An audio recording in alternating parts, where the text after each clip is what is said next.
সুপ্রিয় দর্শক, আসসালামু আলাইকুম। সবাই কেমন আছেন? আশা করি সবাই ভালো আছেন।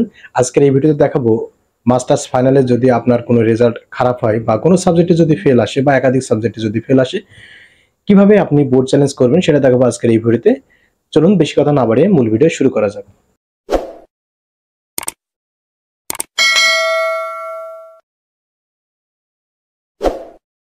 সবাইকে ওয়েলকাম ব্যাক। ওকে বন্ধুরা, এই কাজটি আপনারা কিন্তু ল্যাপটপ বা ডেস্কটপ দিয়ে করতে পারবেন। আদারওয়াইজ চাইলে কিন্তু আপনার হাতে থাকা অ্যান্ড্রয়েড স্মার্টফোন দিয়েও করতে পারবেন। তো কিভাবে করতে হয় সমস্ত প্রসেস থাকছে এই ভিডিওতে। ওকে বন্ধুরা, আমরা এখন আমাদের ডেস্কটপে জাম করেছি। এখন আমরা দেখাবো যে কিভাবে আপনি মাস্টার্স শেষ বর্ষের পরীক্ষায় যদি খারাপ করে থাকেন বা কোনো সাবজেক্টে যদি আপনার ফেল আসে বা একাধিক সাবজেক্টে যদি ফেল আসে, কিভাবে আপনি বোর্ড চ্যালেঞ্জ করবেন সেটা দেখাবো আজকের এই ভিডিওতে। এর জন্য আপনি যে কোনো একটি ব্রাউজার বেছে নেবেন। যে কোনো একটি ব্রাউজার আসার পরে আপনি যদি মোবাইল দিয়ে করেন তাহলে সেম ভাবে মোবাইলের যে কোনো একটি ব্রাউজার ওপেন করুন। ব্রাউজারে এসে আপনাকে টাইপ করতে হবে anu.ac.bd। ওকে, anu.ac.bd টাইপ করে আপনারা সার্চ করবেন। সার্চ করলে কয়েক সেকেন্ড সময় নেবে মেবি। এরপর আপনাদের সামনে যখন এই ধরনের ইন্টারফেস চলে আসবে তখন এখানে সার্ভিস একটা অপশন দেখতে পাচ্ছেন। আপনারা সার্ভিসে ক্লিক করবেন। সার্ভিসে ক্লিক করে দেওয়ার পরে এখানে দেখতে পাচ্ছেন যে উত্তরপত্র পুনর্নিরীক্ষণ একটা অপশন দেওয়া আছে। জাস্ট এখানে ক্লিক করবেন। এখানে ক্লিক করলে এই ধরনের একটি অপশন চলে আসবে। অথবা আপনারা যেটা করবেন, ওয়েবসাইটে প্রবেশ করতে হবে। সেই ওয়েবসাইটের লিংক আমার ভিডিও ডেসক্রিপশনে দেওয়া থাকবে। সেই লিংকে প্রবেশ করবেন। লিংকে প্রবেশ করার পর এই ধরনের একটি অপশন চলে আসবে। এখান থেকে দেখতে পাচ্ছেন এক্সাম নেম দেওয়া রয়েছে। এখান থেকে আপনারা যেটা করবেন এখানে ক্লিক করবেন। এখানে ক্লিক করে দেওয়ার পর এই ধরনের একটি অপশন চলে আসবে। এখানে আরো ক্যাটাগরি আসতে পারে, অনার্স, মাস্টার্স ডিগ্রি এগুলো আসতে পারে।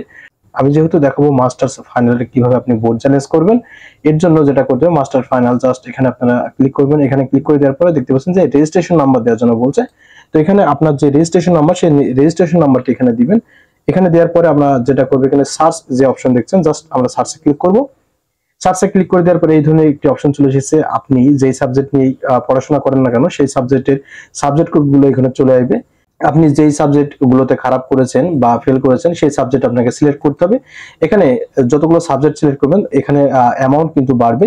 দেখতে পাচ্ছেন একটি সাবজেক্ট সিলেক্ট করে দেওয়ার ফলে কিন্তু এখানে 800 টাকা দেখাচ্ছে, অর্থাৎ পার সাবজেক্টে কিন্তু 800 টাকা করে খরচ হবে। আমি যদি দুইটি সাবজেক্ট সিলেক্ট করি এখানে 1600 টাকা দেখতে পাচ্ছেন। তিনটা যদি সিলেক্ট করি সেক্ষেত্রে দেখাচ্ছে 2400 টাকা কিন্তু দেখাচ্ছে। তো আপনার যেই সাবজেক্টে আপনি ফেল করেছেন বা যেই সাবজেক্টে মনে হচ্ছে যে আপনার পয়েন্ট বেশি পাওয়ার কথা সেটাতে আপনি কম পেয়েছেন, তো সেই সাবজেক্ট কোড নাম্বারটি এখানে সিলেক্ট করে নেবেন এবং কোড নাম্বারটি সিলেক্ট করার সময় বারবার কিন্তু এখানে চেক করে দিবেন। যদি আপনি ভুলবশত অন্য সাবজেক্টের কোড নাম্বার এখানে সিলেক্ট করেন তাহলে কিন্তু সেই সাবজেক্টে কিন্তু বোর্ড চ্যালেঞ্জ হয়ে যাবে। তো এখানে খুব সতর্কতার সাথে আপনারা এটা সিলেক্ট করবেন। এরপর আপনাদের যেটা করতে হবে, এখানে আপনার নাম চলে আসবে, কিন্তু রেজিস্ট্রেশন নাম্বার দেওয়ার পরে কিন্তু আপনার নাম চলে আসবে এবং এখানে কন্ট্যাক্ট নাম্বার দেওয়ার জন্য বলছে। আপনার একটি সচল ফোন নাম্বার দিবেন। আমি আমার একটি সচল ফোন নাম্বার দিচ্ছি।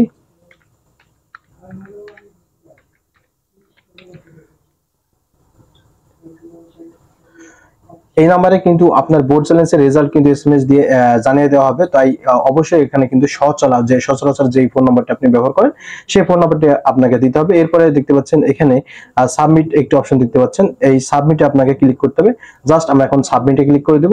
সাবমিটে ক্লিক করে দেওয়ার পর এই ধরনের একটি অপশন চলে এসেছে। এখানে দেখতে পাচ্ছেন যে ডাউনলোড পে স্লিপ এবং অনলাইন পেমেন্ট দুইটি অপশন দেওয়া আছে। যদি আমরা ডাউনলোড পে স্লিপ ক্লিক করি, আমরা এটা কিন্তু ব্যাংকের মাধ্যমে টাকা জমা দিতে পারবো, অর্থাৎ সোনালী ব্যাংকে কিন্তু টাকাটি জমা দিতে হবে। অর্থাৎ এই যে স্লিপটি আছে এই স্লিপটি আপনাকে কালেক্ট করতে হবে, ডাউনলোড করে প্রিন্ট আউট করে আপনি সোনালী ব্যাংকে কিন্তু টাকাটি জমা দিতে পারবেন। আদারওয়াইজ যদি চান যে আমরা সোনালী ব্যাংকে যাব না, আমরা মোবাইল ব্যাংকিং এর মাধ্যমে দেবো, তাহলে অনলাইন পেমেন্ট যে অপশন দেখতে পাচ্ছেন, জাস্ট আপনারা অনলাইন পেমেন্ট এখানে ক্লিক করে দিবেন। এখানে ক্লিক করে দেওয়ার পর কয়েক সেকেন্ড সময় নেবে মেবি। এরপরে এই ধরনের একটি অপশন চলে এসেছে। প্রথমে দেখতে পাচ্ছেন যে সোনালী ব্যাংকে একটি অপশন দেওয়া আছে। আপনারা চাইলে কিন্তু সোনালী ব্যাংকের, আমি যেটা বলছিলাম যে সোনালী ব্যাংকের মাধ্যমে কিন্তু আপনারা টাকাটি পেড করতে পারবেন বা জমা দিতে পারবেন। এরপরে দেখতে পাচ্ছেন না কার্ড একটি অপশন দেওয়া আছে। কার্ডে যদি আমরা ক্লিক করি তাহলে আমাদের যদি ভিসা কার্ড থাকে ভিসা কার্ডের মাধ্যমে কিন্তু এই টাকাগুলো পে করতে পারবেন। মাস্টার কার্ড রয়েছে, এরপরে নেক্সাস পে রয়েছে ডাচ বাংলার, এগুলোর মাধ্যমে কিন্তু আপনি টাকা পেড করতে পারবেন। এরপরে দেখতে পাচ্ছেন যে এখানে ইন্টারনেট ব্যাংকিং রয়েছে। ইন্টারনেট ব্যাংকিং এ যদি এমটিবি কার্ড থাকে তাহলে আপনি সেই কার্ডের মাধ্যমে, এই কার্ডগুলোর মাধ্যমে কিন্তু আপনি টাকা জমা দিতে পারবেন। আদারওয়াইজ যদি মোবাইল ব্যাংকিং আমরা ক্লিক করি তাহলে এখানে দেখতে পাচ্ছেন নগদ, বিকাশ, রকেট, উপায়, ট্যাপ রয়েছে। এই মোবাইল ব্যাংকিং এর মাধ্যমে কিন্তু আপনি টাকাগুলো জমা দিতে পারবেন। যেহেতু আমি বিকাশের মাধ্যমে টাকা জমা দিয়ে দেখাবো, তাই আমরা এখন বিকাশ সিলেক্ট করব। এরপর এই ধরনের অপশন চলে এসেছে, দেখতে পাচ্ছেন এখানে দেখতে পাচ্ছেন মেইন অ্যামাউন্ট হচ্ছে 800 টাকা এবং প্রসেসিং ফিস হচ্ছে 6 টাকা, অর্থাৎ টোটাল অ্যামাউন্ট কিন্তু 806 টাকা কাটবে। তো এর জন্য আমাদের যেটা করতে হবে, কনফার্মে ক্লিক করতে হবে। ওকে, কনফার্মে ক্লিক করে দেওয়ার পর এই ধরনের একটি প্রসেস চলে আসবে। এরপর দেখতে পাচ্ছেন পে উইথ বিকাশ, এই ধরনের একটি পপ আপ চলে আসবে। এরপর আমরা যেটা করব, পে উইথ বিকাশ, জাস্ট এখানে ক্লিক করে দেব। এখানে ক্লিক করে দেওয়ার পরে কয়েক সেকেন্ড মেবি সময় নেবে, ওয়েট করুন।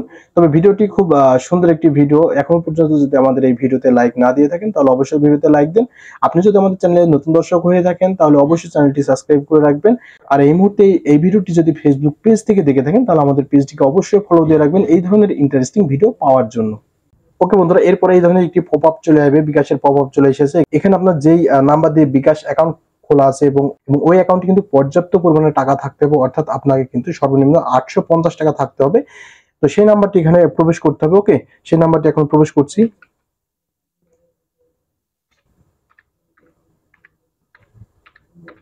ওকে, সেই নাম্বারটি দেওয়া কমপ্লিট হয়ে গেলে আমাদের যেটা করতে হবে, এখানে কনফার্মে ক্লিক করতে হবে। কনফার্মে ক্লিক করে দেওয়ার পর এই ধরনের একটি অপশন চলে এসেছে, বিকাশ ভেরিফিকেশন কোড, অর্থাৎ আপনার মোবাইল বা ওই নাম্বারে কিন্তু একটি ভেরিফিকেশন কোড যাবে। সেই কোড নাম্বারটি এখানে টাইপ করার পরে কনফার্ম ক্লিক করলে কিন্তু আপনার সেই টাকাটি পেড হয়ে যাবে। ওকে বন্ধুরা, আমরা এখন ল্যাপটপ স্ক্রিনে জাম করেছি। এখন আমরা দেখাবো কিভাবে আপনারা আপনাদের মাস্টার্স যদি রেজাল্ট খারাপ হয়ে থাকে বা একাধিক সাবজেক্টে ফেল করে থাকেন তাহলে কিভাবে আপনারা বোর্ড চ্যালেঞ্জ করবেন। ওকে বন্ধুরা, বোর্ড চ্যালেঞ্জ করার জন্য আপনার মোবাইলে কিন্তু আপনারা কিন্তু চাইলে মোবাইল দিয়েও করতে পারেন। মোবাইল দিয়ে করার জন্য আপনাকে অবশ্যই গুগল ক্রোম ব্রাউজারে যেতে হবে এবং একটি লিঙ্কের মাধ্যমে প্রবেশ করতে হবে। লিঙ্কটি কোথায় পাবেন, কিভাবে পাবেন সেটা থাকবে ভিডিও লাস্টে। তবে এই লিঙ্কটি কিন্তু আমি ভিডিও ডেসক্রিপশনে দিয়ে থাকবো। এই লিঙ্কটি কিন্তু আমি ভিডিও ডেসক্রিপশনে দিয়ে রাখবো। সেখান থেকে কিন্তু ডিরেক্টলি আপনারা লিঙ্কে প্রবেশ করে এই পপ আপে চলে আসতে পারবেন। এখান থেকে আমরা যেটা করব, আমরা লিঙ্কের ভিতরে প্রবেশ করছি। লিঙ্ক যেহেতু আমার অলরেডি টাইপ করা আছে তাই আমি এখন সরাসরি সেখানে প্রবেশ করছি। ওকে, আপনারা লিঙ্কে ট্যাপ করার পরে এই ধরনের অপশন চলে আসবেন, ই পেমেন্ট একটি অপশন দেখতে পাচ্ছেন, এখানে চলে আসবেন। এখান থেকে এক্সাম নেম দেওয়া থাকবে, এখান থেকে আপনারা যেটা করবো এখানে টিক করে দেবো। এখানে টিক করলে আপনাদের দেখতে পারবেন যে অনেকগুলো লিস্ট এখানে কিন্তু চলে আসতে পারে। অর্থাৎ ডিগ্রি অনার্স বা ডিগ্রি অনার্স এই ধরনের অপশন কিন্তু চলে আসতে পারে। আপনারা চাইলে কিন্তু ডিগ্রিরও সেম ভাবে কিন্তু বোর্ড চ্যালেঞ্জ করতে পারেন। যেহেতু আমি মাস্টার্সের ফাইনাল রেজাল্টের বোর্ড চ্যালেঞ্জ করে দেখাবো, তো আমি মাস্টার্স ফাইনাল রেজাল্ট জাস্ট এখানে ক্লিক করলাম। এখানে আপনার রেজিস্ট্রেশন নাম্বার দিতে হবে, অর্থাৎ আপনার যে রেজিস্ট্রেশন নাম্বার সেই রেজিস্ট্রেশন নাম্বার দিতে হবে। এখানে আমরা আমাদের রেজিস্ট্রেশন নাম্বার দিচ্ছি। রেজিস্ট্রেশন নাম্বার দেওয়ার পর এখানে সার্চ একটা অপশন দেখতে পাচ্ছেন, জাস্ট আমরা সার্চ বারে ক্লিক করব। সার্চ বারে ক্লিক করলে রেজিস্ট্রেশন নাম্বার দিয়ে সার্চ করার পর এই ধরনের একটি ইন্টারফেস চলে আসবে। তারপর আপনারা দেখতে পাবেন ফুল নেম চলে এসেছে। যদি আপনার এখানে ফুল নেম না আসে তাহলে জানবেন যে আপনার রেজিস্ট্রেশন নাম্বার উঠাতে ভুল হয়েছে। দেন আপনারা এটা কিন্তু খুব যেহেতু টাকা পয়সার বিষয়, পার সাবজেক্টে কিন্তু 800 টাকা করে চার্জ করবে। তো সেক্ষেত্রে আপনারা কিন্তু খুব সতর্কতার সাথে এখানে দেখবেন যে আপনার নাম এসেছে কিনা। 2 নম্বরে দেখতে পাচ্ছেন যে কন্ট্যাক্ট নাম্বার একটি অপশন দেওয়া আছে। কন্ট্যাক্ট নাম্বার আপনাকে এখানে টাইপ করতে হবে, যার মাধ্যমে পরবর্তীতে আপনার রেজাল্ট যদি ইমপ্রুভ হয় আপনাকে SMS দিয়ে জানিয়ে দেওয়া হবে। তো এখন আমি আমার একটি সচল ফোন নাম্বার দিতে হবে, যেই ফোন নাম্বার আপনি সচরাচর ব্যবহার করে থাকেন, রেগুলার ব্যবহার করে থাকেন, অফ থাকে না, এরকম একটি ফোন নাম্বার দিতে হবে। আমি আমার একটি ফোন নাম্বার দিচ্ছি।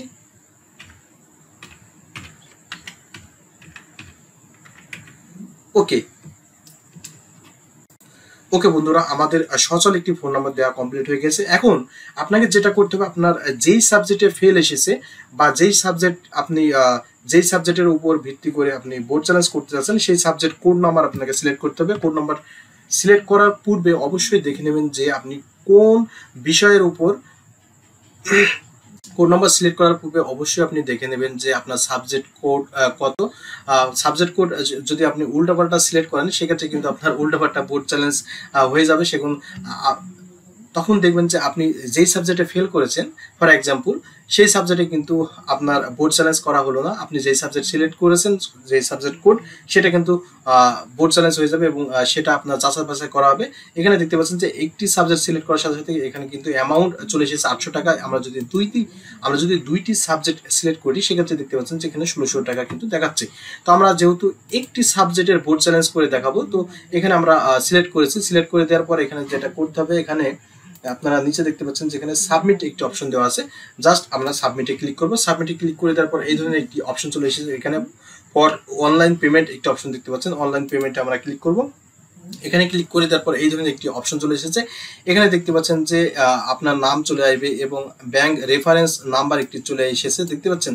এরপর ইনভয়েস নাম্বার এখানে চলে এসেছে, এরপর আপনার কন্ট্যাক্ট নাম্বার দেওয়া আছে, ন্যাশনাল ইউনিভার্সিটি এই ধরনের একটি অপশন চলে এসেছে।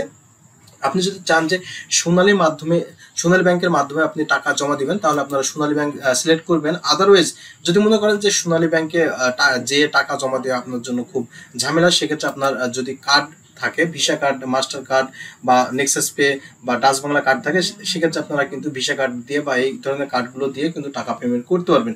এখানে মূল উদ্দেশ্য হচ্ছে আপনার যে অ্যামাউন্ট আপনি যতগুলো সাবজেক্ট সিলেক্ট করেছেন এবং ওই সাবজেক্টের 800 টাকা করে হিসাব করে যতগুলো টাকা হয় সেই টাকাগুলো আপনাকে পেমেন্ট করতে হবে। এখন আপনি কিসের মাধ্যমে পেমেন্ট করবেন সে আপনার ব্যাপার। এরপরে দেখতে পাচ্ছেন যে ইন্টারনেট ব্যাংকিং একটা অপশন দেওয়া আছে, আপনারা চাইলে কিন্তু ইন্টারনেট ব্যাংকিং সেবার মাধ্যমে এই টাকাগুলো জমা দিতে পারবেন। আদারওয়াইজ যদি আমরা চাই মোবাইল ব্যাংকিং এর মাধ্যমে টাকা, যেহেতু আমাদের মোবাইল ব্যাংকিং সবার আই হোপ আমি জানি যে সবার কাছে কিন্তু মোবাইল ব্যাংকিং রয়েছে, কারোর না কারোর নগদ খোলা রয়েছে, কারোর বিকাশ খোলা রয়েছে, কারোর রকেট। তো দেখতে পাচ্ছেন যে নগদ, বিকাশ, রকেট, উপায়, ট্যাব, এই আমাদের এই 4টা ব্যাংক অ্যাকাউন্ট কিন্তু আমাদের সচরাচর সবার ফোনে থাকে। তো আমরা এখন দেখাবো যে বিকাশের মাধ্যমে কিভাবে আমরা টাকাটি পে করবো, তাই না? বিকাশের মাধ্যমে পে করার জন্য আমরা বিকাশে ক্লিক করব। বিকাশে ক্লিক করে দেওয়ার পর এই ধরনের একটি অপশন চলে এসেছে, এখানে মেইন অ্যামাউন্ট হচ্ছে 800 টাকা, অর্থাৎ আমি যেহেতু একটি সাবজেক্ট সিলেক্ট করেছি সেহেতু 800 টাকা দেখাচ্ছে। এখানে দেখতে পাচ্ছেন যে প্রসেসিং ফিস দেখাচ্ছে 6 টাকা, অর্থাৎ 800 টাকা পে করতে হলে 6 টাকা চার্জ করা হবে, টোটাল অ্যামাউন্ট হবে 806 টাকা। আপনার কাঙ্ক্ষিত ব্যালেন্সে কিন্তু 806 টাকা সর্বনিম্ন থাকতে হবে, না হলে কিন্তু এই প্রসেসটি আপনি কমপ্লিট করতে পারবেন না। তো এখন আমরা যেটা করবো, কনফার্মে ক্লিক করে দেবো। কনফার্মে ক্লিক করে দেওয়ার পর এই ধরনের একটি পপ আপ চলে আসবে। এখন আমাদের যেটা করতে হবে, পে উইথ বিকাশ, জাস্ট আমরা এখানে ক্লিক করে দেবো। এখানে ক্লিক করলে প্রসেসিং হবে। ওকে বন্ধুরা, এরপরে এই ধরনের একটি পপ আপ চলে আসবে, বিকাশের পপ আপ চলে এসেছে। এখানে আপনার যেই নাম্বার দিয়ে বিকাশ অ্যাকাউন্ট খোলা আছে এবং ওই অ্যাকাউন্টে কিন্তু পর্যাপ্ত পরিমাণে টাকা থাকতে হবে, অর্থাৎ আপনাকে কিন্তু সর্বনিম্ন 850 টাকা থাকতে হবে। তো সেই নাম্বারটি এখানে প্রবেশ করতে হবে। ওকে, সেই নাম্বারটি এখন প্রবেশ করছি। ওকে, সেই নাম্বারটি দেওয়া কমপ্লিট হয়ে গেলে আমাদের যেটা করতে হবে, এখানে কনফার্মে ক্লিক করতে হবে। কনফার্মে ক্লিক করে দেওয়ার পর এই ধরনের একটা অপশন চলে এসেছে, বিকাশ ভেরিফিকেশন কোড, অর্থাৎ আপনার মোবাইল বা ওই নাম্বারে কিন্তু একটি ভেরিফিকেশন কোড যাবে। ওকে, আমার ওটিপি কোড নাম্বারটি চলে এসেছে, আমি এখন ওটিপি কোড নাম্বারটি দিচ্ছি। এরপর আমাদের যেটা করতে হবে, কনফার্মে ক্লিক করতে হবে। ওকে বন্ধুরা, এরপরে দেখতে পাচ্ছেন ইন্টার পিন নাম্বার। এখন আপনার বিকাশের যে পিন নাম্বার সেই পিন নাম্বারটি দিতে হবে। আমি এখন আমার বিকাশ পিন নাম্বারটি দিচ্ছি। ওকে, বিকাশ পিন নাম্বারটি দেওয়া কমপ্লিট হয়ে গেছে। এখন আমরা যেটা করব, কনফার্মে ক্লিক করব। এখানে আপনারা চাইলে কিন্তু আপনাদের পাসওয়ার্ডটি সেভ করে রাখতে পারেন, এখানে নাম দিতে পারেন। এখানে ফর এক্সাম্পল মনে রাখার জন্য মাস্টার্স টাইপ করে আমরা সেভ করব। সেভে ক্লিক করে দেওয়ার পর এখানে দেখতে পাচ্ছেন যে ইওর পেমেন্ট ইজ রিসিভড। ওকে, অর্থাৎ আমি যে পেমেন্ট করলাম সেটা কিন্তু রিসিভ হয়ে গেছে। ঠিক আছে, আরো তথ্য নিব যে আসলে আমরা যে টাকাটি পে করলাম তারা পেয়েছে কিনা। তো এর জন্য আমরা যেটা করব, ব্যাকে চলে আসবো। ওকে বন্ধুরা, আমরা ব্যাকে চলে আসার পর এই ধরনের একটি ইন্টারফেস চলে আসবে। এখন আমাদের যেটা করতে হবে, চেক পেমেন্ট, জাস্ট এখানে ক্লিক করতে হবে। প্রথমে যে ট্রানজাকশন আইডি আছে সেটা আপনারা সিলেক্ট করে নেবেন। ওকে, সিলেক্ট করে নেওয়ার পর এই ধরনের একটি অপশন চলে আসবে, দেখতে পাচ্ছেন এখানে কিন্তু পেমেন্ট স্ট্যাটাস পেন্ডিং রয়েছে। ফর এক্সাম্পল আপনি আপনার রেজিস্ট্রেশন নাম্বার এখানে টাইপ করবেন। ওকে, এখানে আপনাকে ট্রানজাকশন আইডি সিলেক্ট করতে হবে, যতবার আপনি ট্রাই করবেন তত এখানে একটি করে ট্রানজাকশন আইডি বাড়বে। ওকে, এর জন্য আমাদের যেটা করতে হবে, এখানে ক্লিক করতে হবে, অর্থাৎ আপনার টাকাটি কিন্তু সফলভাবে জমা দেওয়া হয়ে গেছে। বন্ধুরা, এইভাবে করে মূলত মাস্টার্সের বোর্ড চ্যালেঞ্জ করতে হয়। এই ছিল মূলত আজকের এই ভিডিওতে দেখা হবে পরবর্তী নতুন কোনো ভিডিওতে। আর নেক্সট টাইম কি ধরনের ভিডিও পেতে চান সেটা কমেন্ট করে জানাবেন। ধন্যবাদ, সবাই সুস্বাস্থ্য কামনা করে আজকের মতো ভিডিও এখানে শেষ করছি। আল্লাহ হাফেজ।